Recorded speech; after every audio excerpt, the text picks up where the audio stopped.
Jinni fuudhuun ni taati yata akkamii wanni إنسان جني فوروني تاتي مهن تاتو خنا الله سبحانه وتعالى سورة النحل خنجر مخيسة دبته جرا انتو حرام تسورة النحل خيسة ربي سبحانه وتعالى أكوال فورون جره مالي في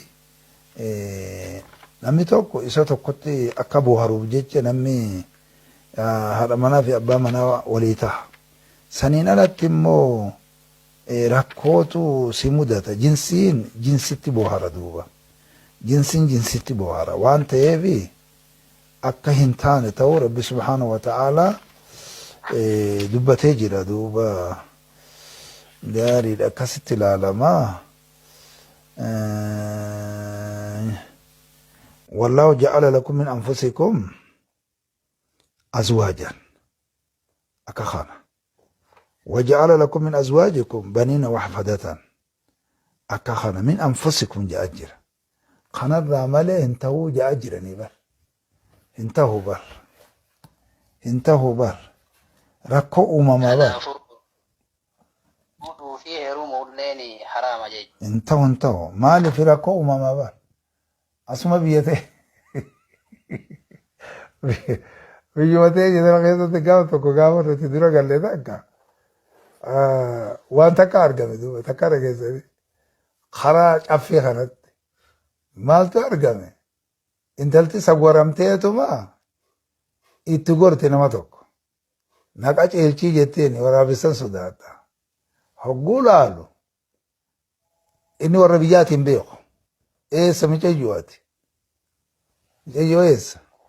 oluma tana Kuti Rabbi marufte. Essa deemte duuba asumaan bultu namicha iyyaala. Asumaan bultu duuba hin bulu lakki annen gala bakka biraa buluu hin danda'u. Inni wayillee ofirraa laallee jedha namichi tokko ijaatu lammatti maqaa isaa miti olitti maqaa isaa jee tokko bagoota. Wanni yoo akkas taatellee waa ofirraa laalle numaa kana kan warruma labbaa kanallee yoo taatellee hin beeyne akkasitti harkarra baasee bar wanni waan amantaa qabdu fakkaatti bakka itti jetteet bool qixxeessite tu namicha bar wanti fincaanaatuun sirmaa buute tu huccuun sirra babbaqatte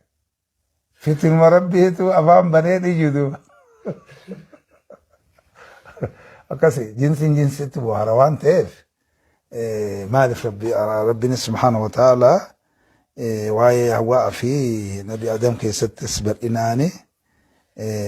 أكا برقلتو بجيجا أكا ولتي بوارتني بجيجا جاجرة كوني فالا دفا إسينين تمساني هافوتو لا نتي تيني هافو نتيني مانو بلا فقوتي مالو مافوزا ونو منسو برباد نوجد أكا ذري دو دي لا كان جاجرة